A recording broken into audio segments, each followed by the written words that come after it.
तो आज के क्लास में हम लोग पढ़ेंगे साउंड, यानी कि ध्वनि के बारे में। साउंड क्या है? साउंड एक प्रकार का एनर्जी है, ये तो आप सभी लोग जानते होंगे।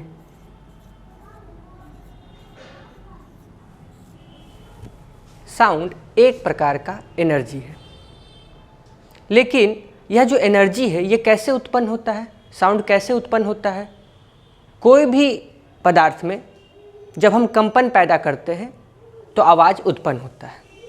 जैसे कि अभी हम बोल रहे हैं और आप लोग सुन रहे हैं। कैसे सुन पा रहे हैं?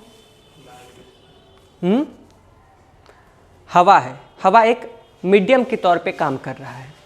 अब जैसे हम बोले तो क्या हुआ, यहाँ पे जो एयर मॉलिक्यूल्स हैं उनमें टकराव होगा, फिर वो फैलेंगे, एक्सपेंड करेंगे, फिर उसके बाद वाला एयर मॉलिक्यूल्स में टकराव होगा, फिर वो वापस अपने पोजीशन पे जाएंगे और ऐसे करके वो प्रोपगेट करते जाता है। मतलब इसको ऐसे समझिए, मान लीजिए हम ऐसे बोले और ये है मेरा, अगर हम ऐसे देखें, ठीक है, तो ऐसे हम मान लीजिए बोल रहे हैं, तो जैसे हम बोले तो यहाँ पे मान लीजिए एयर मॉलिक्यूल्स हैं, तो इसमें कंप्रेशन होगा और ये ऐसे हो जाएंगे, फिर वो वापस अपने पोजीशन पे आएंगे तो ये ऐसे फैलेंगे। लेकिन जब ये ऐसे फैलेंगे तो यहाँ पर जो मॉलिक्यूल्स होगा वो टकराएगा और इस तरह से करके साउंड आगे प्रोपोगेट करता है। यानी कि साउंड एक एनर्जी है जो पदार्थ में कंपन के द्वारा उत्पन्न होती है। तो क्या हम ये कह सकते हैं कि किसी भी पदार्थ में कंपन होगा तो ध्वनि उत्पन्न होगी ही होगी? ऐसा कह सकते हैं। मान लीजिए आपको ढोलक बजाने को दे दिया जाए और आप स्पेस में जाके ढोलक बजा रहे हैं, तो वहाँ पे लोग सुन पाएंगे? नहीं सुन पाएंगे।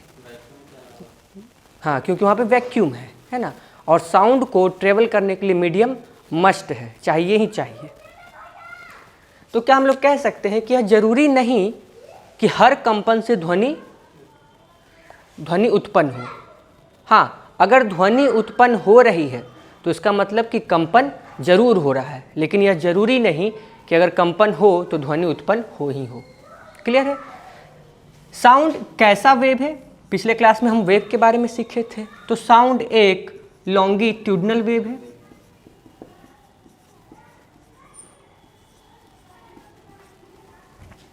जब हम लॉन्गिट्यूडनल वेव कहते हैं, इसका मतलब जो हम लोग प्रॉपर्टीज लॉन्गिट्यूडनल वेव में पढ़े थे वो सारा प्रॉपर्टीज साउंड के लिए लागू होगा।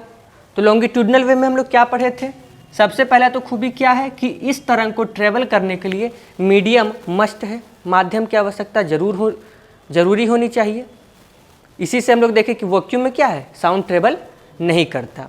दूसरा हम लोग क्या पढ़े थे कि लॉन्गिट्यूडनल वेव सॉलिड, लिक्विड और गैस तीनों माध्यम में ट्रेवल करता है।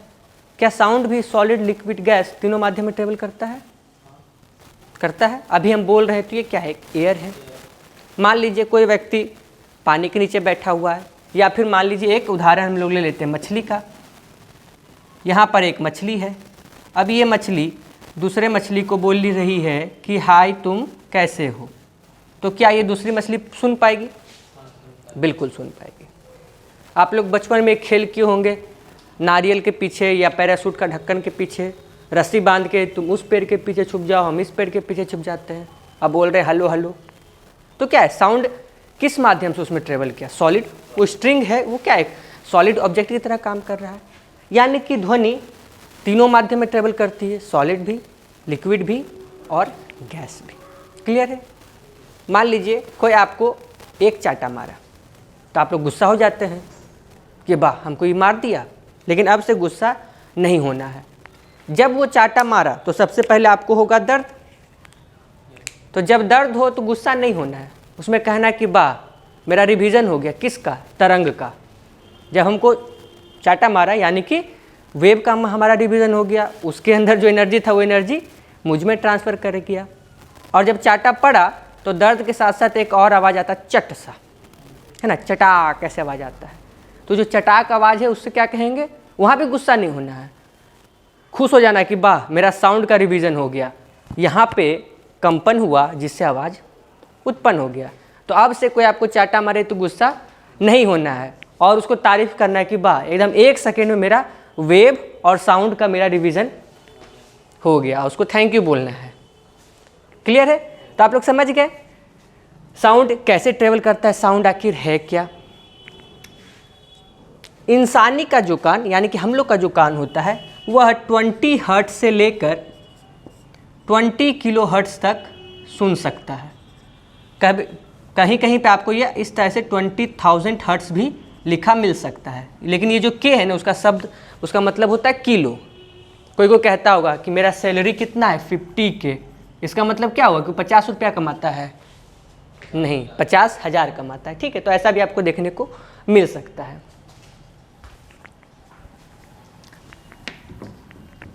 क्या हो अगर किसी ध्वनि का फ्रीक्वेंसी यानी कि किसी साउंड का फ्रीक्वेंसी 20,000 हर्ट्ज से अधिक हो, उसे हम लोग क्या कहते हैं? अल्ट्रासोनिक कहते हैं। उसको हम लोग क्या कहते हैं? अल्ट्रासोनिक। क्या इसको हम लोग सुन पाएंगे? नहीं सुन पाएंगे। और अगर 20 हर्ट्ज से कम हो किसी ध्वनि का फ्रीक्वेंसी, तो उसको हम लोग क्या कहते हैं? इंफ्रासोनिक। आप लोग कभी कभी बचपन में खेल किए होंगे, जब गर्मी का छुट्टी मिलता था तो दादाजी आराम से एकदम खराटा मार के सोए हो दलान पे, और आप एकदम ऐसे चुपके करके पैर दबा के निकलते थे कि पकड़ ना ले। लेकिन वही दलान पे वो कुत्ता बैठा रहता था, वो आँख खोल के से देख लेता था कि हम सब देख रहे हैं कि आप बाहर जा रहे हैं। क्यों? क्योंकि कुत्ता 1 हर्ट्ज तक सुन सकता है। अगर हम धीरे धीरे चल रहे हैं और अगर हम 10 हर्ट्ज का फ्रीक्वेंसी पैदा कर रहे हैं तो हमको सुनाई नहीं देगा, किसी और इंसान को सुनाई नहीं देगा, लेकिन कुत्ता को एकदम क्लियर है कि मेरा एकदम कान बिल्कुल क्लियर, हम पूरा सुन रहे हैं। तो ये तो हो गया इंफ्रासोनिक की बात, इसमें कम एनर्जी होती है। और ये जो हो गए अल्ट्रासोनिक, इसमें ज़्यादा एनर्जी होती है। तो इस कारण अल्ट्रासोनिक तरंगों का हम लोग बहुत सारे कार्यों में प्रयोग करते हैं। जैसे कि आप किसमें? हाँ, क्लीनिंग प्रोसेस। जैसे कोई चिमनी वगैरह हो गया तो उसमें जो राख और कारिक जम जाता है, तो उसमें हम लोग क्या करते हैं? अल्ट्रासोनिक वेव को छोड़ते हैं। तो उससे क्या होता है? उसकी सफाई हो जाती है। एरोप्लेन वगैरह के जो पार्ट पुर्जा होते हैं उनको भी साफ करने में इसका प्रयोग किया जाता है। तो ये तो एक तरह से रटा है जो काफ़ी बार एग्जाम में आ चुका है। दूध में जो बैक्टीरिया होता है उसको मारने के लिए भी इसका प्रयोग किया जाता है। मिल्क बैक्टीरिया को मारने के लिए अल्ट्रासोनिक वेव का प्रयोग किया जाता है। और अर्थराइटिस का जो पेशेंट है उनके उपचार में भी इस चीज़ का प्रयोग किया जाता है। मिल्क बैक्टीरिया और अर्थराइटिस चिमनी में प्रयोग किया जाता है। छोटे घड़ी का जो छोटा छोटा पुर्जा होता है उन लोग के साफ सफाई में प्रयोग किया जाता है। एरोप्लेन के साफ सफाई में प्रयोग किया जाता है। तो ये 3-4 ना काफ़ी बार एग्जाम में पूछे जा चुके हैं। तो कुछ और उदाहरण को हम लोग यहाँ पे सीखेंगे। तो उसी में आप लोग ध्यान रखेंगे, दूध में जो बैक्टीरिया होता है उसको मारने के लिए अल्ट्रासोनिक का प्रयोग किया जाता है। अर्थराइटिस का कोई पेशेंट है, अर्थराइटिस आप लोग समझते हैं? गठिया, हिंदी में उसको गठिया कहते हैं ना, गठिया। अर्थराइटिस के पेशेंट का उपचार में इसका प्रयोग किया जाता है। और एक और उपचार आप लोग सुनते होंगे, अल्ट्रासाउंड। अल्ट्रासाउंड में किसका प्रयोग किया जाता है? अल्ट्रासाउंड में भी साउंड वेव्स का ही प्रयोग किया जाता है, लेकिन अल्ट्रासाउंड के जो वेव होते हैं वह मिनिमम 30,000 हर्ट्ज के होते हैं। मिनिमम कितना होगा वो? 30,000 हर्ट्ज। उसी में हम लोग अल्ट्रासाउंड का प्रयोग करते हैं। अल्ट्रासाउंड आप लोग कभी कराए होंगे तो आप लोग जानते होंगे कि एक जेल टाइप का कुछ वहाँ पे लगाता है, कुछ जेल लगाता है। क्यों लगाता है वो जेल? ताकि दर्द कम हो, कोई नुकसान ना हो। ठीक है, नहीं उसलिए नहीं लगाता। अगर वो बिना जेल लगाए भी अल्ट्रासाउंड करें तो शायद हो सकता है।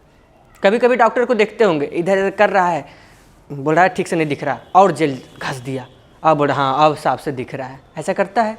वो जो जेल होता है उसको अल्ट्रासाउंड जेल कहते हैं। तो मतलब बहुत सारे चीज़ों का उसमें मिला रहता है, जैसे पॉलीमर्स चेन होते हैं, P940 के चेन्स होते हैं, उसमें आपको वाटर, ग्लिसरॉल और बहुत सारे कंपाउंड उसमें मिले रहते हैं।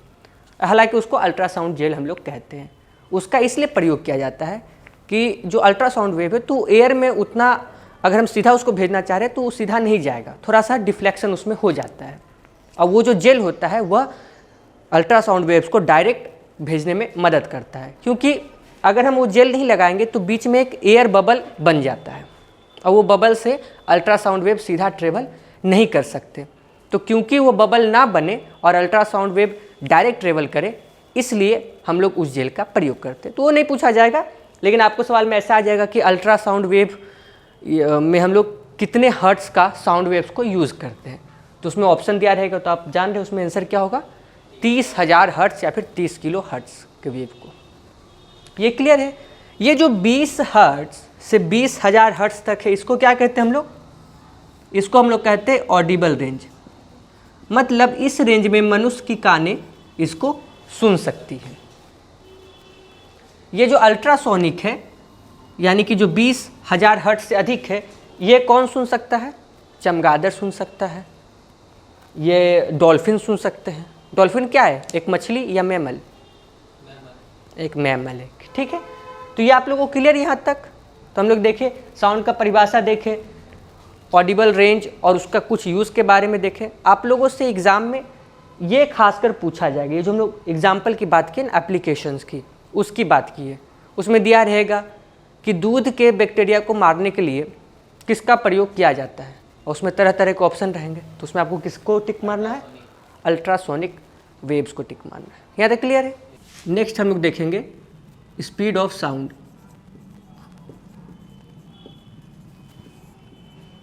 आपने एक साइंटिस्ट का नाम सुना होगा, न्यूटन का। न्यूटन ने क्या कहा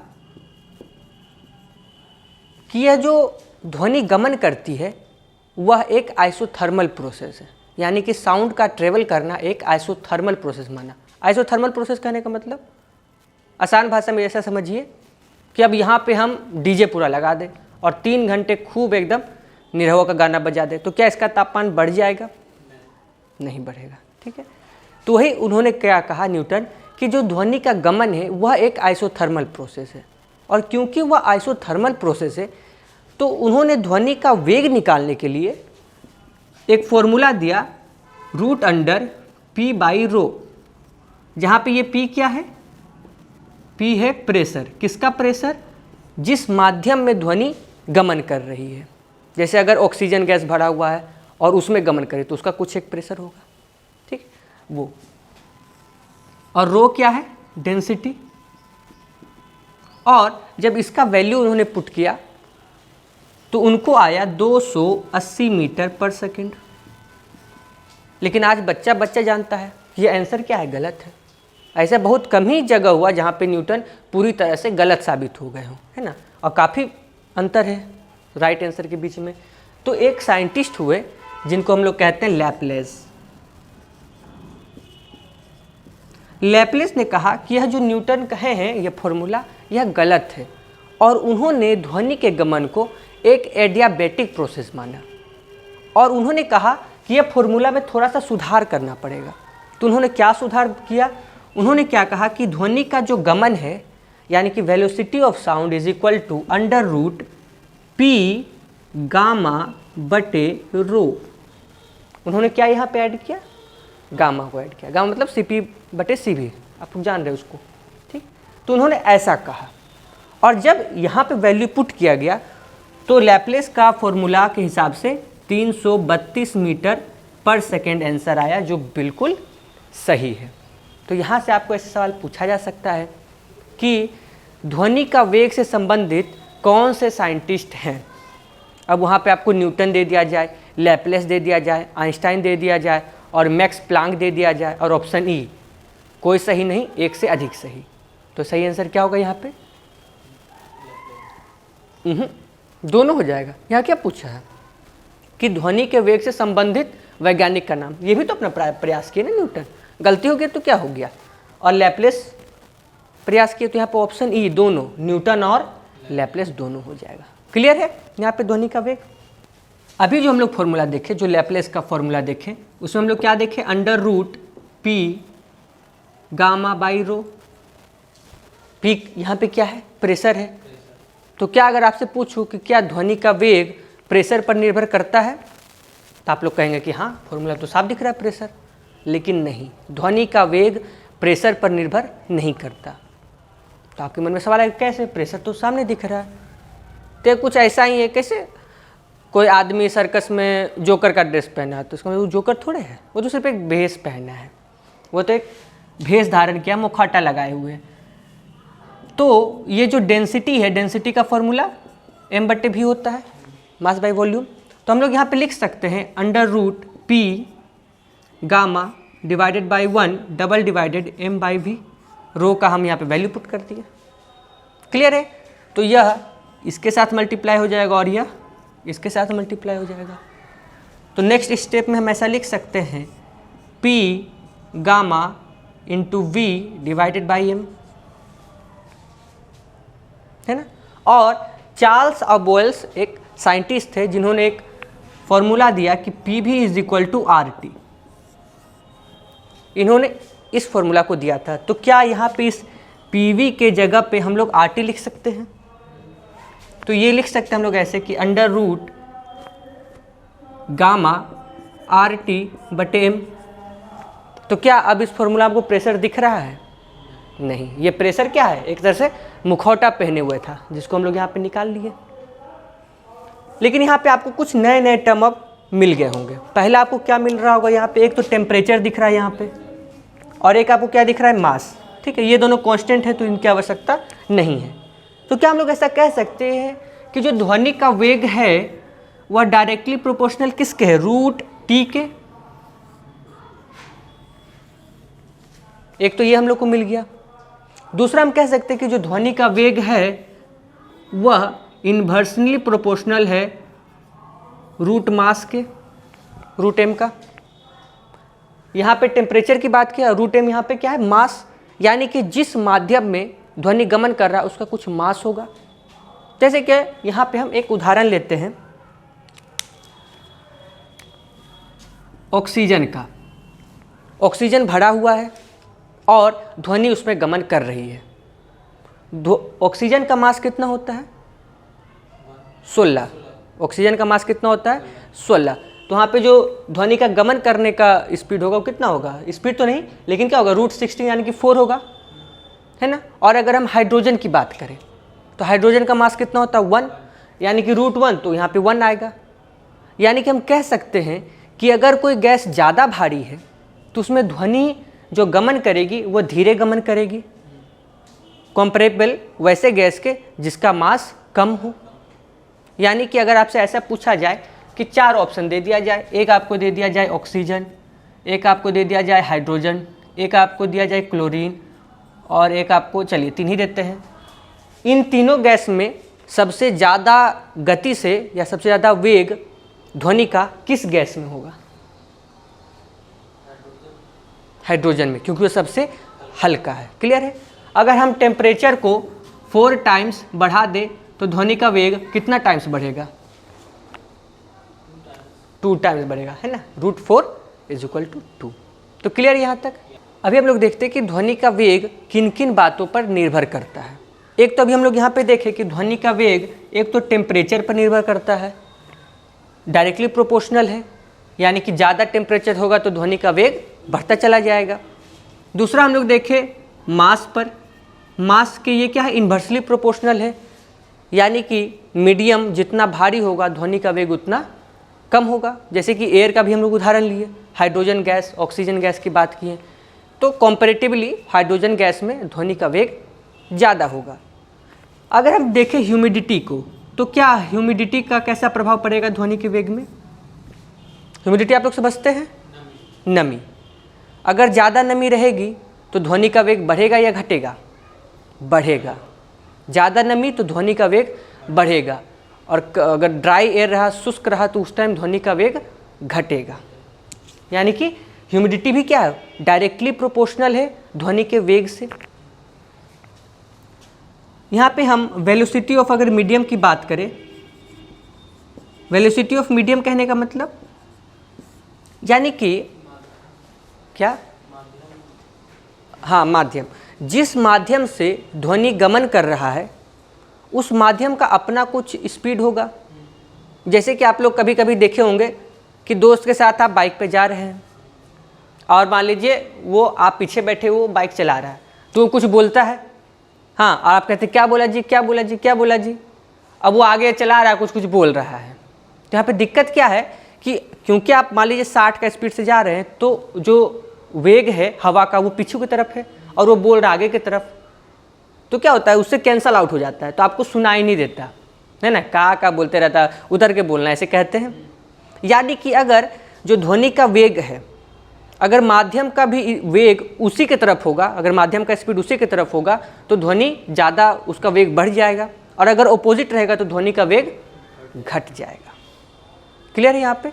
तो ये इन 4 बातों पे ध्वनि का वेग निर्भर करता है। लेकिन यहाँ पे आपको कुछ बातें नोट में लिखा दी चुकी हैं कि फ्रीक्वेंसी पर ध्वनि का वेग निर्भर नहीं करता, इंटेंसिटी पर ध्वनि का वेग निर्भर नहीं करता, और प्रेशर पर भी ध्वनि का वेग निर्भर नहीं करता।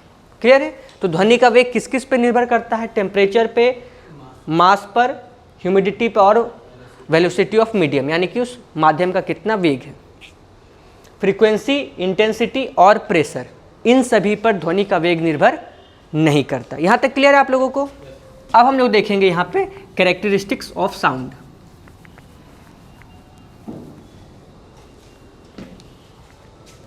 इसमें पहले कैरेक्टरिस्टिक्स की हम बात करेंगे, वह आपका कर लेते हैं हम इंटेंसिटी।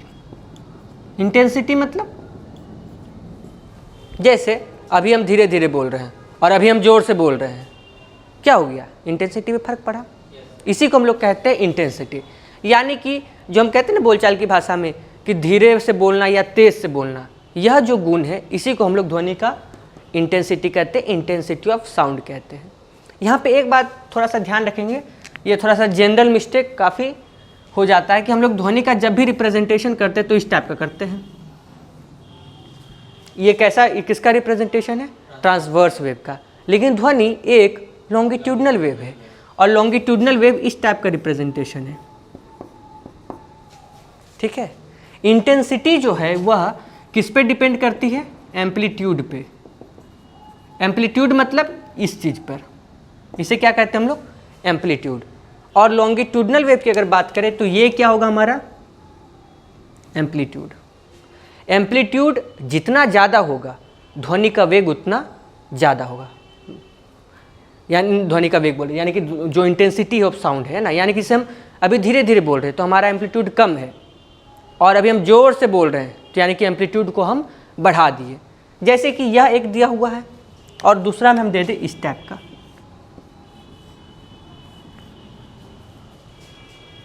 कौन सा साउंड इसमें लाउड साउंड है? नीचे वाला। क्यों? क्योंकि इसका एम्पलीट्यूड ज़्यादा है। यानी कि intensity of sound directly proportional to amplitude. Amplitude बढ़ेगा तो साउंड का इंटेंसिटी भी बढ़ता चला जाएगा। यहाँ तक क्लियर आप लोगों को? नेक्स्ट कैरेक्टरिस्टिक की जो हम लोग बात करेंगे वह बात करेंगे पिच की।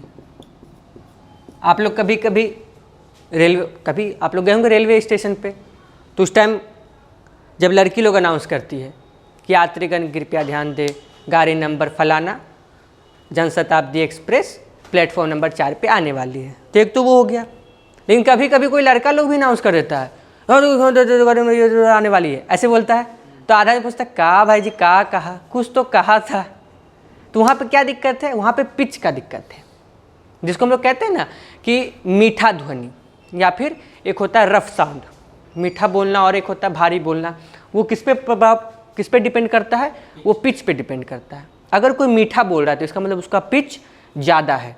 कोई जैसे अभी हम लोग उदाहरण मिले लड़का का आवाज़, तो लड़का का आवाज़ लड़की के आवाज़ के मुकाबले में उसका पिच कम होता है। पिच जो है वह किस पे निर्भर करता है? फ्रीक्वेंसी पे। फ्रीक्वेंसी आप लोग वेव में पढ़ा चुके हैं। फ्रीक्वेंसी मतलब 1 सेकेंड में कितना बार कितना दोलन किया। एक ये है हम लोग का 1 सेकेंड का, ये हम बना रहे हैं, ठीक है। और दूसरा हम फिगर बना रहे हैं वो इस टाइप का बना रहे हैं, दोनों 1 ही सेकेंड का है, टाइम पीरियड दोनों का 1 सेकेंड है। तो किस में फ्रीक्वेंसी ज़्यादा है? फिगर 1 में कि फिगर 2 में? फिगर 2 में। और क्योंकि फिगर 2 में फ्रीक्वेंसी ज़्यादा है, इस कारण फिगर 2 में पिच ज़्यादा है। यानी हम लोग कह सकते हैं कि यह किसका? मेल का हो सकता है और यह फीमेल का। फीमेल का साउंड थोड़ा सा मधुर सुरीला कहा जाता है, ठीक है। लेकिन यहाँ पे तो मेल फीमेल सभी लोग जानते हैं। हो सके आपको वो दे दे मच्छर का भिनभिनाहट, तो मच्छर का भिनभिनाहट का पिच ज़्यादा होगा कि कम होगा? ज़्यादा होगा। और अगर उसको कंपेयर करें हम शेर की दहाड़ से, तो शेर का जो दहाड़ होता है उसका पिच कम होगा। जो भी मीठा सुनाई दे, जैसे कोयल का आवाज़ मीठा लग रहा है, समझ जाइए उसका पिच ज़्यादा है। कौवा काँव काँव तो कैसे चिकता काँ काँ करके एकदम इरिटेटिंग लगता है, तो उसका मतलब उसका पिच कम है। हो सके आपको सवाल में थोड़ा सा ट्विस्ट कर दे, वो ऐसा दे दे कि कौवा का काँव काँव और कोयल का आवाज़ में किसका फ्रीक्वेंसी ज़्यादा होगा? कोयल का। क्लियर है? तो पिच फ्रीक्वेंसी पर निर्भर करती है, फ्रीक्वेंसी ज़्यादा यानी कि पिच ज़्यादा। थर्ड कैरेक्टरिस्टिक्स की हम लोग बात करेंगे तो उसको हम लोग कहेंगे क्वालिटी, यानी कि साउंड का गुण। क्या समझते हैं हम साउंड के गुण से, क्वालिटी ऑफ साउंड से? क्वालिटी ऑफ साउंड कहने का मतलब है, कभी कभी कोई दोस्त आपको फ़ोन करता होगा और आवाज़ बदल के वो फ़ोन करता होगा, आपके सामने आपके दोस्त बैठे हुए, मैं अमिताभ बच्चन बोल रहा हूँ कौन बनेगा करोड़पति से, और आपके दोस्त फंस गए 6 लाख के सवाल पे। ऐसा पूछता है तो आप पकड़ लेते हैं, अमिताभ बच्चन पकड़ लिए, तुम ही बोल रहे हो। आजकल लोग जब नया सिम लेते हैं तो ऐसा ट्रिक करते हैं अपने दोस्त और घर वालों के साथ। कैसे पकड़ लेते हैं वो? क्वालिटी ऑफ साउंड के कारण, क्योंकि हर साउंड का अपना एक गुण होता है।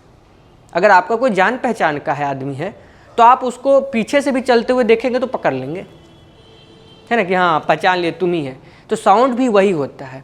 आप कोई गाना सुन रहे हैं, उसमें तरह तरह का वाद्य यंत्र बज रहा है, उसमें भी आप डिफ्रेंशिएट कर सकते हैं कि हाँ यहाँ पे बांसुरी बज रहा है, यहाँ पे तबला बज रहा है, यहाँ पे हारमोनियम बज रहा है।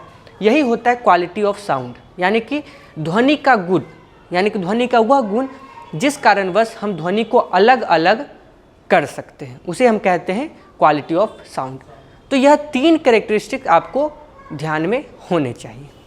अब हम लोग नेक्स्ट सेक्शन में देखेंगे प्रॉपर्टीज़ ऑफ साउंड के बारे में, यानी कि उसके कुछ कुछ प्रॉपर्टीज़ के बारे में। पहला प्रॉपर्टीज़ है वह है रिफ्लेक्शन। लेकिन जब भी हम लोग रिफ्लेक्शन पढ़ते तो साथ ही में हम लोग रिफ्रैक्शन भी पढ़ लेते हैं। रिफ्लेक्शन मतलब 3 माध्यम होते हैं, सॉलिड, लिक्विड और गैस।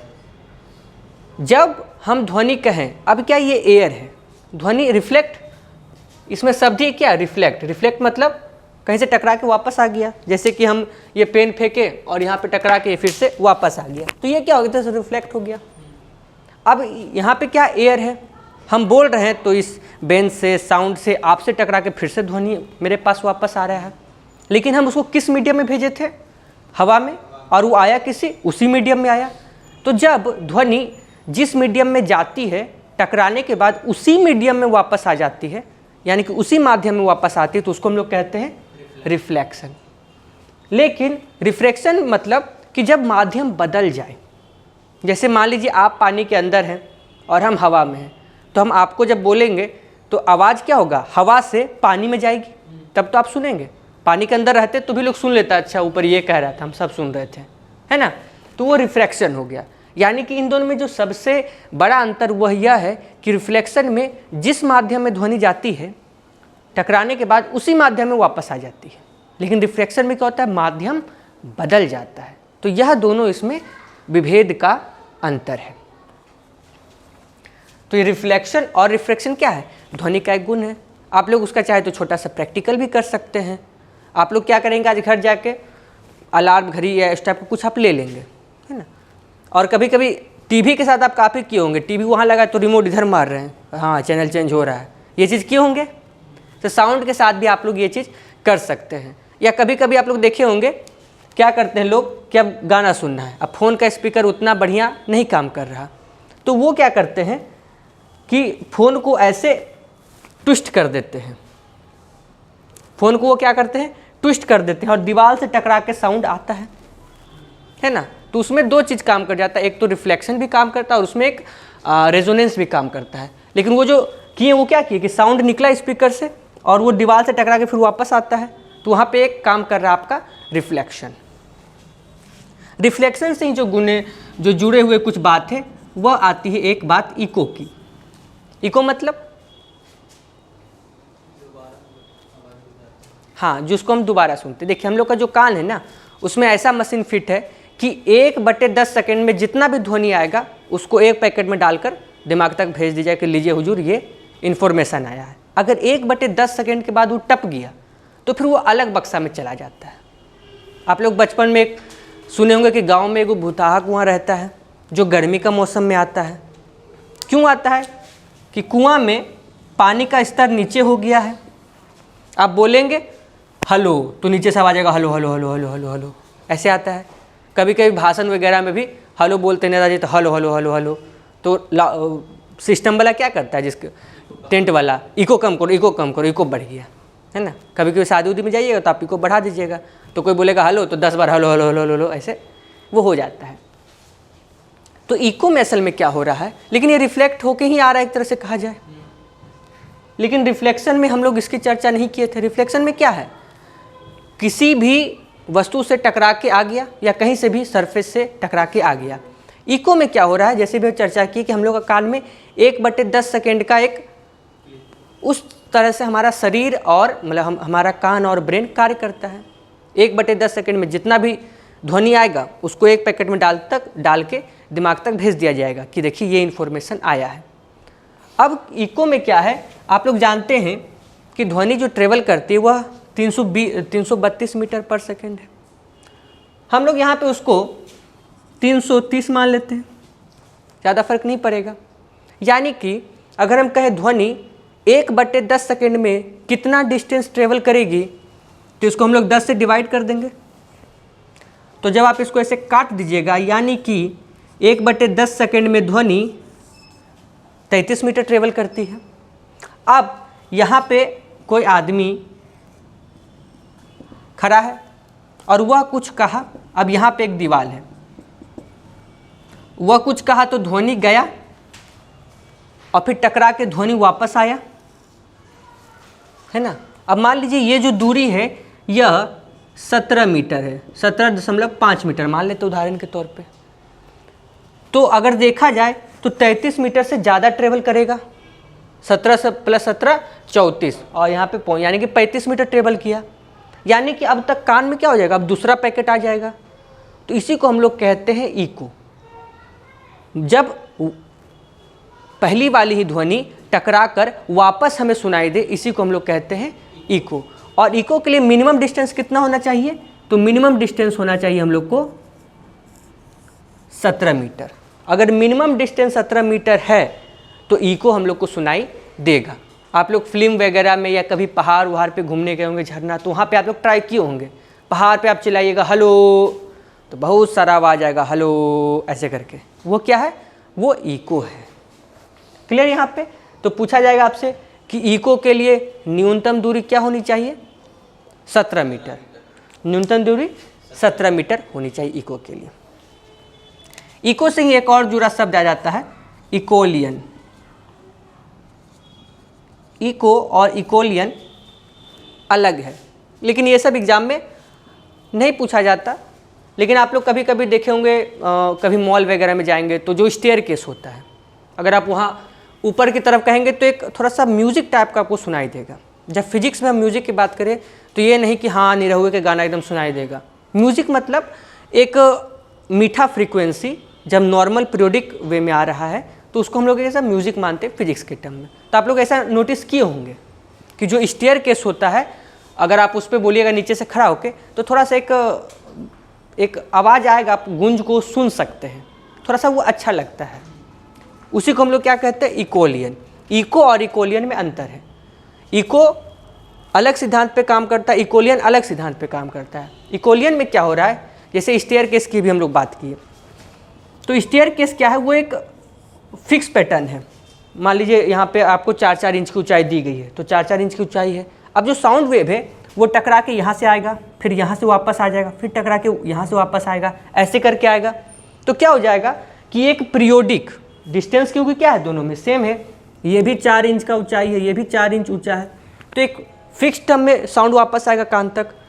तो उस कारण हल्का सा हम लोग को वो म्यूजिक टाइप का सुनाई देता है, एक भन ऐसे आप सुन सकते हैं। तो उसको हम लोग कहते हैं इकोलियन। तो इतना डीप में इस सब लेवल में नहीं पूछा जाता, इको तक आपका काम चल जाएगा। हाँ, लेकिन इतना ध्यान होना चाहिए कि इको और इकोलियन दो अलग हैं। इको कहीं आप लोग देखते होंगे, सिनेमा हॉल वगैरह जाते हैं तो वहाँ पे लकड़ी का पट्टा ये सब लगाए रहता है। क्यों लगाए रखता है वो सब? इको कम करने के लिए। लकड़ी क्या करता है? ऑब्जर्व कर लेता है साउंड को, है ना। लेकिन हालांकि बॉलीवुड वाले तो थोड़े ज़्यादा कमाल के होते हैं, वो लोग जंगल में भी इको करवा देते हैं। वो गाना है ना, रेशमा तो रेशमा सब सुनाई दे रहा है, ठीक है। तो जंगल में इको नहीं होता क्योंकि वहाँ पे लकड़ी होते हैं, एब्जॉर्ब कर लेते हैं। हाँ, पहाड़ पे जाइएगा तो वहाँ पे आपको इको देखने को मिल जाएगा। तो ये क्लियर है आपको? रिफ्लेक्शन, रिफ्रैक्शन, इको, यहाँ तक किसी प्रकार का डाउट? रिफ्लेक्शन के ही कारण एक और काम होता है जिसे हम कहते हैं रेजोनेंस। रेजोनेंस मतलब जैसे कि हम अभी ऐसे बोल रहे हैं और हम अभी ऐसे बोल रहे हैं, ऐसे बोल रहे हैं, ऐसे बोल रहे हैं, ऐसे बोल रहे हैं, ऐसे बोल रहे हैं। कुछ फर्क पड़ रहा है साउंड में? कुछ अंतर लग रहा है? आप लोग बाजा उजा तो देखे ही होंगे, ऐसे रहता है बाजा, छोटा सा वो बड़ा रहता है। मान लीजिए ये बाजा खराब बन गया, ऐसा बाजा तो आज तक दुनिया ने देखा होगा कभी। इस टाइप का स्पीकर है मान लीजिए, और इतना बड़ा उसके पीछे लकड़ी का लगा देता है ना, वो दिखता है कि बाप रे इतना बड़ा कितना भारी होगा, लेकिन रहता है कि अंदर से पूरा वो खोखला रहता है। क्यों रहता है ये खोखला? इस रेजोनेंस को बढ़ाने के लिए। रेजोनेंस क्या होता है? अगर इसको थोड़ा टेक्निकल टर्म में कहें तो रेजोनेंस मतलब जिस साउंड को हम प्रोड्यूस कर रहे हैं, यानी कि एक्सटर्नल फ्रीक्वेंसी ऑफ साउंड जब बराबर हो जाए नेचुरल फ्रीक्वेंसी ऑफ ऑब्जेक्ट के।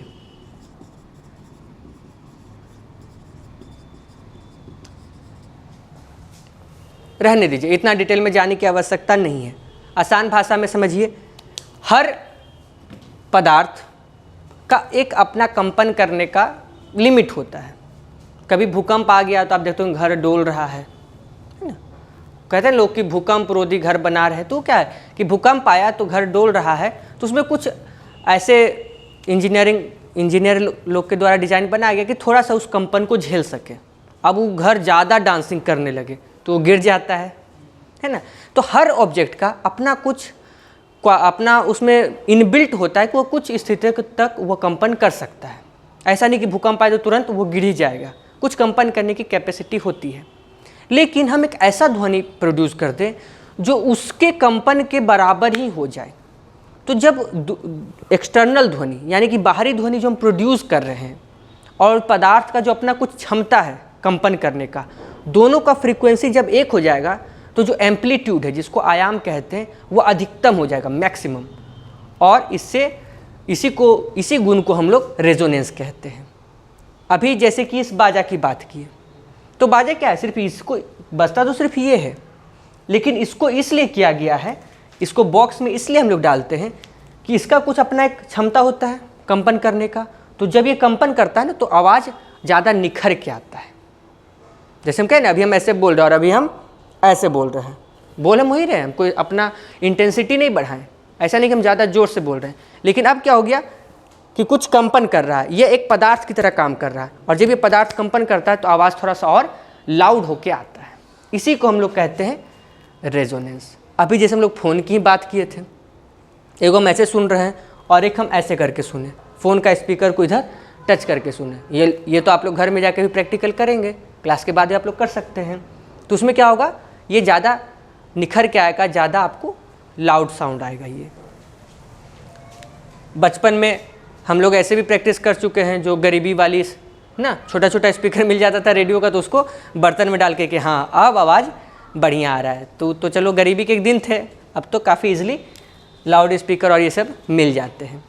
रेजोनेंस के सिद्धांत पे जितने भी ये सब आप कार्य करते हैं, आप लोग जो इलेक्ट्रिक नहीं, जो अकोस्टिक गिटार आता है, उसको जो लाइन पे नहीं चलते, तो उसमें देखते बीच में छेदा होता है। वो इसीलिए होता है कि स्ट्रिंग से जो कंपन पैदा होगा तो क्या जो वुडन का फ्रेम का जो बना हुआ है वो भी कुछ कंपन करे और जिससे आवाज़ और ज़्यादा निखर के आए, उसी को हम लोग कहते हैं। तबला वगैरह जितने भी म्यूज़िकल इंस्ट्रूमेंट है सब इसी पे काम करते हैं। तबला हम बजाएं तो उसमें तो सिर्फ चमड़ा को मारना है, लेकिन उतना बड़ा हम ढोलक क्यों बनाते हैं? वो ढोलक अंदर से खोखला होता है ताकि अधिक से अधिक कंपन हो और आवाज़ ज़्यादा आए। उसी प्रभाव को हम लोग कहते हैं रेजोनेंस।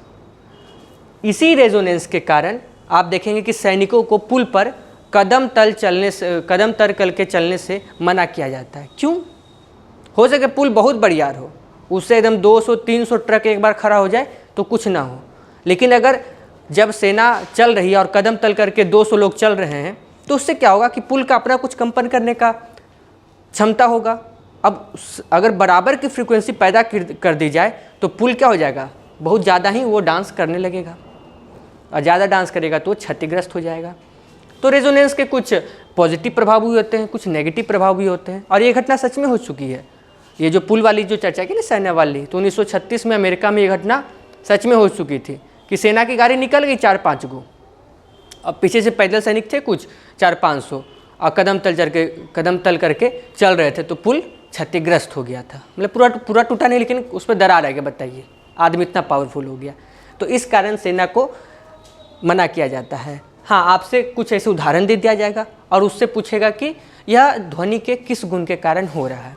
स्टेथोस्कोप आप लोग सुने होंगे, जिसको आला कहते हैं, डॉक्टर लोग आके घूमते रहते हैं ना, तो वो भी काफ़ी प्रिंसिपल्स पे काम करता है, लेकिन उसमें एक रेजोनेंस भी प्रभाव करता है। ऐसा नहीं कि कोई ऑब्जेक्ट किसी खास प्रिंसिपल पे ही काम कर रहा है, 2-3 सिद्धांत पे वो कार्य कर सकता है। जैसे अभी हम लोग मोबाइल फ़ोन की बात किए है ना, जैसे अब तो क्या साउंड बजाऊँ, लेकिन आप लोग इसको प्रैक्टिकल करके देख लेंगे। जो स्पीकर होगा आपका, उसको ऐसे दीवार पे तरफ रखेंगे तो थोड़ा सा आवाज़ लगेगा कि बढ़ के आ रहा है, और ऐसे नॉर्मल थोड़ा सा कम लगता है।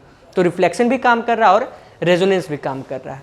तो वहाँ पे आप लोग देख लेंगे। अब ऑप्शन में रिफ्लेक्शन और रेजोनेंस दोनों दिया रहे, तब तो ऑप्शन ही मारेंगे टिक, और नहीं तो अगर सिर्फ रेजोनेंस है तो सिर्फ रेजोनेंस ही मारेंगे। तो यहाँ तक आप लोगों को क्लियर है? यहाँ तक कोई प्रश्न? हम लोग नेक्स्ट गुण के बारे में देखेंगे। Next properties, interference. इंटरफेरेंस मतलब आप लोग अभी ठंडा का मौसम है, तो आप लोग को मन करता होगा कि आराम से कुर्सी लगा लें और हम आराम से ऐसे बैठ जाएं, और आप बैठ गए तो थोड़ा देर बाद इच्छा करता होगा कि थोड़ा सा निरहुआ के गाना हो जाता तो और बढ़िया रहता। तो आप क्या किए, एगो बड़का सा बॉक्स ले आए और आप एकदम मस्त गाना यहाँ पे बजाने लगे। तब आप क्या देखें कि आपके मोहल्ला में दूर में एगो बच्चा, 2 बच्चा कर देते हैं, ये लोग डांस करने लगा कि वाह भैया तो बड़ी बेजोर गाना बजा रहे हैं। तो आपको इच्छा हुआ कि वाह ये लोग नाच रहा है, अगर एक और साउंड लगा देंगे तब तो समझिए नहीं लोग, तो अब तो बाउंड्री पे उछलेगा सब। तो आप क्या किए कि एक और साउंड ले आए। आपने किसी भी तरह का साउंड को कम नहीं किया, गाना चेंज नहीं किया, सब वही है। लेकिन अब क्या देखते कि लड़का लोग हाथ नीचे कर लिया, कहता है कि लगता है कि लाइट कट गया है का, गाना बंद हो गया। लेकिन लाइट तो है, आपको तो मज़ा आ रहा है, लेकिन ये लड़का लोग को क्या हो गया, आवाज़ कट गया। क्यों ऐसा हुआ? Because of interference of sound. 2 ध्वनि तरंग जब एक दूसरे पर अगर अध्यारोपित हो जाए तो क्या होता है, कहीं कहीं पे उसका जो एम्पलीट्यूड होता है, आयाम, वह 0 हो जाता है या फिर नियर टू 0, और कहीं कहीं पे उसका एम्पलीट्यूड बढ़ जाता है।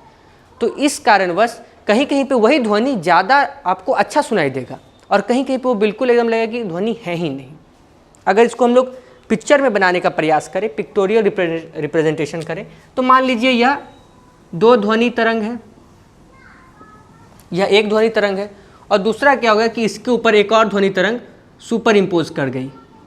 इसको हम लोग क्या बोलते हैं, सुपर इम्पोज या फिर अध्यारोपित कर देना। तो क्या होगा, कहीं कहीं पे आपको ये बिल्कुल एकदम कट जाएगा, यानी कि वहाँ पे आपको ध्वनि सुनाई ही नहीं देगा। ऐसा भी हो सकता है, या फिर आयाम बढ़ते घटते हो सकता है, और कहीं कहीं पे क्या होगा कि आपको बढ़ के सुनाई देगा। इस सिचुएशन में यही हो रहा है। आपके सामने क्या हो गया, आयाम बढ़ गया तो आपको ज़्यादा अच्छा सुन में आ रहा है, और इस बच्चों के पास क्या हो गया कि आयाम एक तरह से 10:0 हो गया, तो यहाँ पे वो लोग नहीं सुन पा रहे हैं। इसी को हम लोग 2 भागों में कह सकते हैं। क्योंकि आप यहाँ पे सुन रहे हैं तो हम लोग इसको कह सकते हैं कंस्ट्रक्टिव जोन, और क्योंकि ये बच्चे नहीं सुन रहे हैं तो इसको कह सकते हैं डिस्ट्रक्टिव जोन। यानी कि यह जो इंटरफेरेंस ऑफ साउंड का गुण जो हम लोग देखे, जहाँ पे आयाम 0 हो जा रहा है उसको क्या कहेंगे हम लोग? Destructive zone. और जहाँ पे आयाम बढ़ जा रहा है उसको क्या कहेंगे? Constructive zone. यही होता है कभी कभी पहले, अब तो काफ़ी सिस्टम आ गया, जब पहले उतना GPS और ये सब नहीं था, तो कहीं पे मान लीजिए समुंदर में भवंडर उठने वाला है या लगे कि हाँ यहाँ पे कुछ दुर्घटना हो सकती है, तो सरकार क्या करती थी कि उस जगह को चिन्हित कर ली कि हाँ यहाँ पे खतरा है, और ऐसे ऐसे अपना सब तरफ सिप लगा दी और सबसे सायरन बजा दी, और पहले से बाकी जहाज वालों को ट्रेनिंग दे दी जाती है कि ये सायरन सुनना तो समझ जाना खतरा है। अब क्योंकि यहाँ पे क्या है, एक मल्टीपल साउंड हो गया, तो कहीं कहीं पे हो सकता है कि वो इंटरफेरेंस कर जाए, और इंटरफेरेंस कर जाएगा और कहीं पे अगर डिस्ट्रक्टिव जोन बन जाएगा तो वहाँ पे वो नहीं सुन पाएगा, तो सिप इसके अंदर आ सकता है और क्षतिग्रस्त हो सकता है। तो ये सब किसका है? ये सब इंटरफेरेंस का ही गुण है। अब तो रेडियो वगैरह उतना भी यूज़ नहीं होता, लेकिन पहले आप लोग देखते होंगे कि पटना का सिग्नल नहीं धर रहा है और दिल्ली का सिग्नल टकाटक धर रहा है, आपको यहाँ का नहीं पकड़ रहा, दूर का पकड़ रहा है, तो मन में आता होगा कि देखो तो नीतीश जी एकदम अच्छा काम नहीं कर रहे हैं, दिल्ली का सही पकड़ रहा, पटने गायब है जो कि बगले में है। तो क्यों हो जाता है? वह इसी इंटरफेरेंस के कारण हो जाता है। अगर इंटरफेरेंस का एक बार डिस्ट्रक्टिव जोन वो बन गया तो आप कितनों कीजिए वो ठीक नहीं होगा। जब वो नेचुरल अपना हवा ठीक होगा तो खुद ही ऑटोमेटिक ठीक हो जाएगा। तो ये सब किसके कारण हो रहा है? सब इंटरफेरेंस के कारण हो रहा है।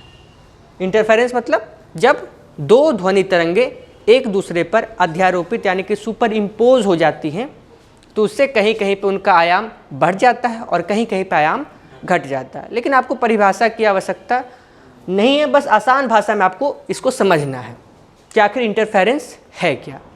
इससे कुछ सवाल यहाँ तक क्लियर है? नेक्स्ट प्रॉपर्टीज हम लोग देखेंगे डिफ्रैक्शन का।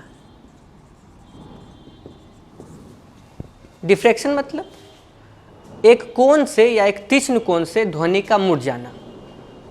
जैसे अगर गेट है तो गेट के ना ऊपर नीचे हल्का सा खुला रहता है, तो हम लोग बोलते हैं तो गेट के बाहर भी आवाज़ चला जाता है, यानी कि जो ध्वनि तरंग है वो क्या है, कोने से मुड़ जाती है।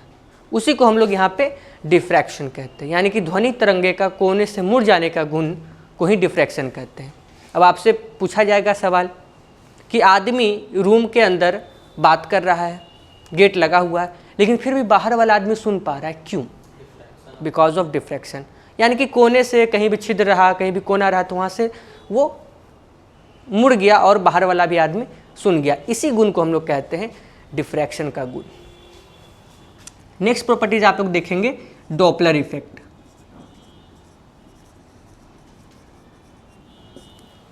आप लोग देखने के लिए किसका प्रयोग करते हैं? कान से आप लोग देख सकते हैं? कान से देखते हैं लोग? नहीं देखते? चमगादड़ कान से देखता है, आदमी भी कान से देखता है।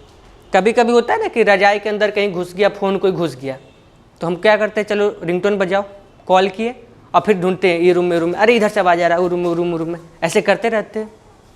तो आप क्या उस देखने का ही तो काम किए। कभी कभी प्लेटफॉर्म पे आप खड़ा होते होंगे और गाड़ी सीटी मारे, पो झुक के देखते होंगे, हाँ आ रही है, अच्छा इधर से आ रही है। अभी आप यहाँ बैठे हुए हैं, रोड पे गाड़ी चल रही बाहर, तो आप क्या सीटी से अंदाज़ा लगा सकते हैं कि गाड़ी दाएं से बाएं गई कि बाएं से दाएं गई? लगा सकते हैं।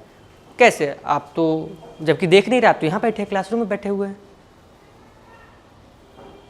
इसमें क्या हो रहा है कि एक सोर्स है जहाँ से ध्वनि उत्पन्न हो रही है, और एक लिसनर, यानी कि यहाँ पे एक हमें कान बना देते हैं जो सुन रहा है, यह कान हो गया, और यह जहाँ से ध्वनि उत्पन्न हो गई सोर्स। हम लोग यहाँ पे उदाहरण के तौर पे वो ट्रेन वाला का ही उदाहरण लेंगे। प्लेटफॉर्म पे देखते हैं ना कि ट्रेन, ध्वनि से पता चल जाता है कि ट्रेन आ रहा है कि नहीं आ रहा है या रुका हुआ है। हम लोग दोनों उसको डिसाइड कर सकते हैं। ट्रेन अगर इधर से इधर चल गया तो भी पता चल जाता है कि ट्रेन चला गया।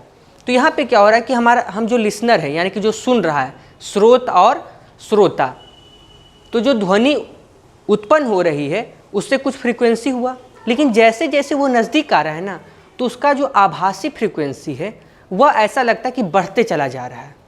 तो जैसे जैसे ट्रेन नज़दीक आएगा तो हमको आभास होगा कि फ्रीक्वेंसी बढ़ते चला जा रहा है, तो हम लोग उससे आइडिया लगाते हैं कि हाँ ट्रेन नज़दीक आ रहा है।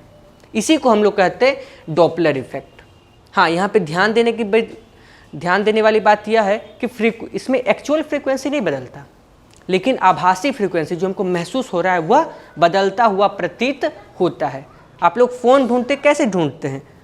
फ़ोन अब इस रूम में कहीं पे रखा हुआ है, रिंगटोन हम बजा दिए, जब हम इधर गए तो लगे कि अरे हम आवाज़ से दूर जा रहे हैं, तो फिर हम इधर चले जाते हैं, फिर लगे कि अच्छा उधर पे थोड़ा ज़्यादा आवाज़ आ रही है, तो फिर हम आगे की तरफ चले जाते हैं, और ऐसे करते हम फ़ोन को ढूंढते हैं। यानी कि उस आभासी फ्रीक्वेंसी के हिसाब से हम पता लगाते कि मेरा फ़ोन कहाँ है।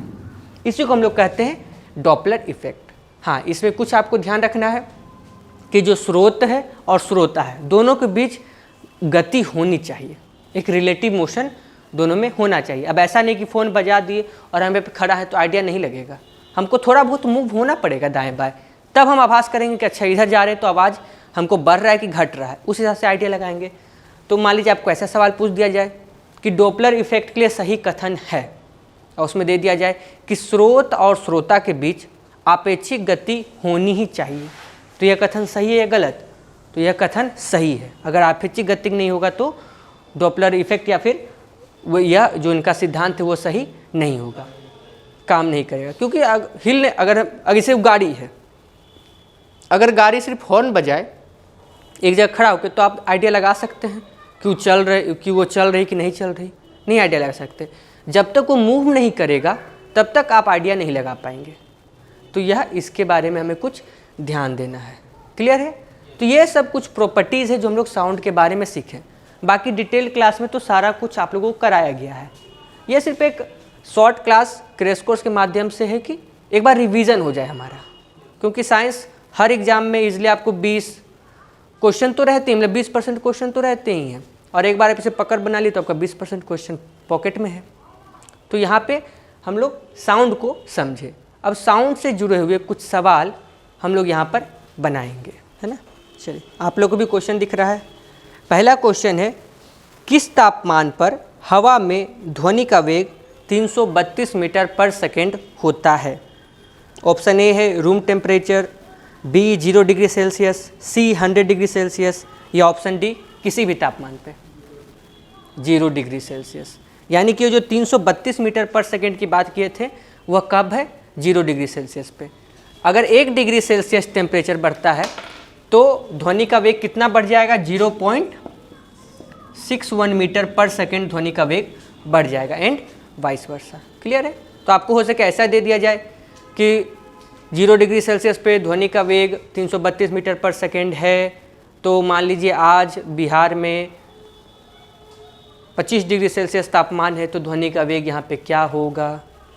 तो आप क्या करेंगे? 0.61 × 25 करके उसको ऐड कर देंगे। क्लियर? तो सिंपल जोड़ घटाव का सवाल है। अगला क्वेश्चन देखिए, ध्वनि का मैक्सिमम स्पीड होगा। Option A oxygen, nitrogen, hydrogen और क्लोरीन। हाइड्रोजन गैस, क्योंकि हाइड्रोजन गैस हल्का होता। हाँ, यहाँ पे हो सके आपको सवाल में दे दिया जाए आपेक्षिक गति निकालने को न्यूमेरिकल्स में, कि ऑक्सीजन और हाइड्रोजन के बीच में आपेक्षिक गति जो होगा ध्वनि का उसको निकालिए। तो ऑक्सीजन का मास कितना होता है? 16, और हाइड्रोजन का 1 होता है। फॉर्मूला क्या है? V inversely proportional to 1/√m, ये फॉर्मूला है। तो जब हम इसको पुट करेंगे तो क्या हो जाएगा? यहाँ पे 1/16 डबल डिवाइडेड यहाँ पे √1/√1, ये हाइड्रोजन का मास है, ऑक्सीजन का मास है। तो जब आप इसको आगे सॉल्व कीजिएगा तो आएगा 1/4 डबल डिवाइडेड 1/1। क्लियर है? तो जब आप इसको आगे सॉल्व कीजिएगा तो ये कहाँ चला जाएगा? 1, तो हो जाएगा 1:4। अब आपको ऑप्शन में क्या दे दिया जाए कि 1:4 दे देगा, 4:1 दे देगा, तो आंसर कौन सा इसमें होगा? 1:4, क्योंकि ये क्या है? इन्वर्सली प्रोपोर्शनल है ना, तो पलटी मार देगा। अगर ऑक्सीजन इनटू हाइड्रोजन पूछा है तो आपका आंसर होगा 1:4, लेकिन वही आपको पूछ दिया जाए हाइड्रोजन इनटू ऑक्सीजन तो क्या आपका आंसर हो जाएगा? 4:1। तो इस चीज़ का ध्यान दीजिएगा, क्योंकि यहाँ पे काफ़ी लोग का मिस्टेक होता है, और साइंस वालों को ज़्यादा मिस्टेक होता है, क्योंकि लोग थोड़ा पहले से अच्छा साइंस तो मेरा पढ़ा हुआ है। हाँ, ऑक्सीजन हाइड्रोजन इसका हो गया 4, इसका हो गया 1, 4:1 आंसर मार दिए, तो एग्जामिनर उनको लड्डू नंबर दे देता है। तो इसका ध्यान रखेंगे। आगे सवाल देखिए, शोर को किस इकाई में मापा जाता है? वाट, फैराडे, पास्कल या डेसिबल? डेसिबल। साउंड को मापने की इकाई क्या है? डेसिबल है। 90 प्लस अगर डेसिबल है तो उसको हम लोग क्या कहते हैं? शोर कहते हैं, उसी को हम लोग नॉइज पोल्यूशन कहते हैं। 90 डेसिबल का कुछ आइडिया आप लोग को लगता है? जैसे अभी हम बोल रहे हैं, आप लोग सुन रहे हैं, तो ये लगभग 50 से 60 डेसिबल के आसपास में है। गाड़ी स्टार्ट किए और रेव देते ना ऐसे करके, तो समझिए कि 100-110 डेसिबल से ऊपर का है।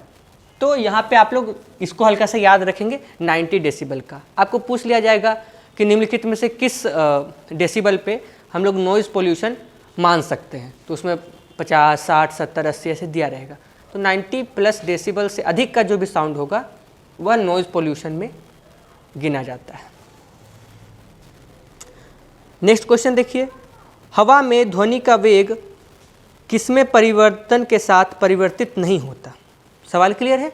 हवा में ध्वनि का वेग किसमें परिवर्तन के साथ परिवर्तित नहीं होता? पहला है वायु का तापमान, वायु का दाब और वायु में नमी की मात्रा। वायु का तापमान अभी तो थोड़ा देर पहले पढ़े थे, वेग is directly proportional to root T. वायु का दाब, प्रेशर लिखा है ना कि प्रेशर, इंटेंसिटी और फ्रीक्वेंसी, इन सभी पे ध्वनि का वेग निर्भर नहीं करता। यहाँ पे वायु बस आपको थोड़ा सा एक गूगली टाइप का डाल दिया है, सिर्फ आपको देखना है तापमान, दाब और नमी की मात्रा। क्लियर है? नेक्स्ट क्वेश्चन देखिए, निम्न द्रव्यों में से ध्वनि सबसे तेज यात्रा करती है? कुछ यहाँ पे दिया गया उदाहरण ऑप्शंस में, किसमें ध्वनि सबसे तेज ट्रेवल करेगी? ऑप्शन ए में है स्टील, बी में एयर, सी में वैक्यूम, डी में वाटर। ठीक है, वैक्यूम में ट्रेवल नहीं करेगी। एयर में ध्वनि का जो वेग होता है वह, एयर में ध्वनि का वेग 332 मीटर पर सेकेंड होता है। वाटर में ध्वनि का वेग लगभग 1400 मीटर पर सेकेंड होता है। और सॉलिड में ध्वनि का वेग 5100 मीटर के करीब होता है। ये सारा डाटा आप लोग को दिया हुआ है नोट्स में, और मेन क्लास में भी पढ़ा चुके हैं। जब कोर्स चल रहा था उसमें है ना सारा ये। एयर, वाटर में है 1400 मीटर पर सेकेंड, ये डाटा आपको याद रखना होगा। और सॉलिड में 5100 मीटर। लेकिन यहाँ पे डिपेंड करते रहता है कि सॉलिड में आप क्या ले रहे हैं, आयरन ले रहे हैं, एल्युमिनियम ले रहे हैं। सबसे अधिक एल्युमिनियम और स्टील में होता है, लगभग 7000 मीटर पर सेकेंड के आसपास का स्पीड होता है। तो यहाँ पे सही आंसर क्या हो जाएगा? स्टील। नेक्स्ट क्वेश्चन देखिए, ध्वनि के संचरण को किसी माध्यम में डैश परिवर्तन के संचरण की तरह देखा जा सकता है? सवाल का भाषा थोड़ा कठिन है। ऊर्जा, कैसे ऊर्जा आपको लग रहा है? ध्वनि के संचरण, संचरण मतलब ट्रेवल करना, हाँ, को किसी माध्यम में ट्रेवल की बात कर रही है। डैश में परिवर्तन, यानी कि किस चीज़ में परिवर्तन होगा? अगर ध्वनि ट्रेवल कर रही है, हम बोल रहे हैं और आप सुन रहे हैं, तो माध्यम यहाँ पे हवा है, तो माध्यम, इस हवा में क्या परिवर्तन हो रहा है? प्रेशर परिवर्तन हो रहा है। याद कीजिए, जब वेव पढ़ाए थे तो वहाँ पे डिस्प्लेसमेंट और प्रेशर की बात किए थे। तो ध्वनि क्या है? एक जो डिस्टर्बेंस, कैसा डिस्टर्बेंस क्रिएट कर रहा है? वो प्रेशर में डिस्टर्बेंस क्रिएट कर रहा है। ध्वनि जो ट्रेवल करती है वह दाब में डिस्टर्बेंस क्रिएट करके, जो डिस्टर्बेंस क्रिएट कर रही है उसमें क्या हो रहा है? असल उसका आउटपुट क्या, रिजल्ट क्या है? कि वह प्रेशर चेंज कर रही है। जैसे हम बोले तो यहाँ का एयर मॉलिक्यूल क्या हुआ? प्रेशर चेंज हुआ, फिर आगे फोर्स करेगा, फिर आगे का एयर मॉलिक्यूल का प्रेशर चेंज होगा, और इस तरह से साउंड प्रोपेगेट करती है। तो यह प्रश्न बहुत ही अच्छा है, तो इसका सही आंसर होगा दाब। बारिश के दिनों में ध्वनि अधिक दूरी से भी क्यों सुनाई देती है? पहला है, ध्वनि आर्द्र वायु में अधिक धीमी से यात्रा करती है। ध्वनि आर्द्र वायु में अधिक तेज गति से यात्रा करती है। और ऑप्शन सी, आर्द्र वायु ध्वनि का अवशोषण नहीं करती। ध्वनि आर्द्र वायु में अधिक धीमी गति से यात्रा करती है।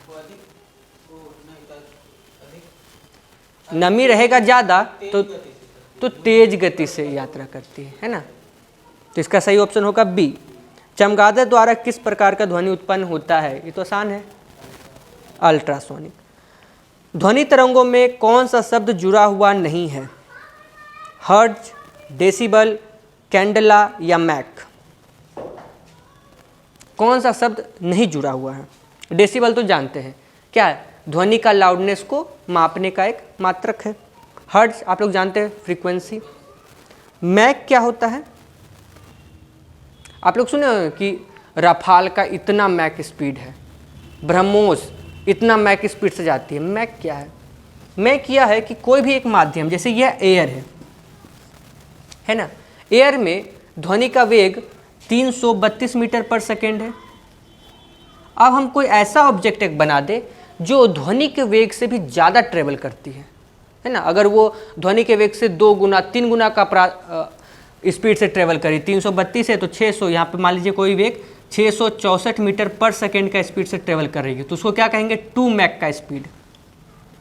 इस चीज़ को हम लोग क्या कहेंगे? 2 मैक का स्पीड। कोई अगर 5 गुना स्पीड से ट्रेवल कर रही है तो उसको कहेंगे 5 मैक का स्पीड। तो मैक क्या है कि ध्वनि अगर किसी भी पर्टिकुलर माध्यम की बात करें तो उस पर्टिकुलर माध्यम में जो ध्वनि का वेग है, अगर उससे दुगना तुगना अगर ऐसे कोई चीज़ ट्रेवल कर रही है तो उसको हम लोग कहते हैं मैक।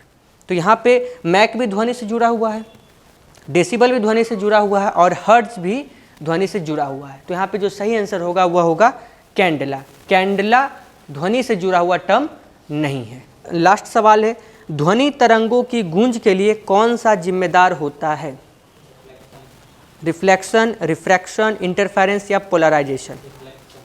रिफ्लेक्शन। ध्वनि किस कारण गूंजता है? रिफ्रैक्शन के कारण गूंजता है। तो आप लोग का ये क्लियर है?